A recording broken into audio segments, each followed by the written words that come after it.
Mladi arhitekturo proučujejo z vsemi čutili, raziskujejo svetlobo, odtenke barv, materiale in oblike. Na te delavnice hodim že 3 leta, vpisal sem se pa zato, ker sem doma ful rad risal in bi rad postal arhitekt. Zelo me zanima tako sestavljati stvari, jih skupaj dajati. Rada ustvarjam, tudi rišem ful lepo, mi je mami rekla. Na delavnicah se tudi z izdelavo pravljičnih in realnih prostorov sami preizkusijo kot arhitekti. Rišejo, gradijo, podirajo in sestavljajo. Danes je na vrsti iglu.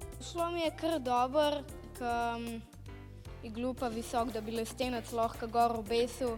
Iglu ne more iti v naše okolje, ker je toplo in bi se lahko stopil. Pomembno je skupinsko delo in deljenje idej. Skupno jim je veselje do ustvarjanja. Da počasi gradimo, pa da si moramo prvo načrte narediti. Tako da pol kar nekaj ne gradiš, pol se ti lahko vse zruši. Jaz bi najraje zgradil grad iz kartona, pa da bi ga pol pobarvali.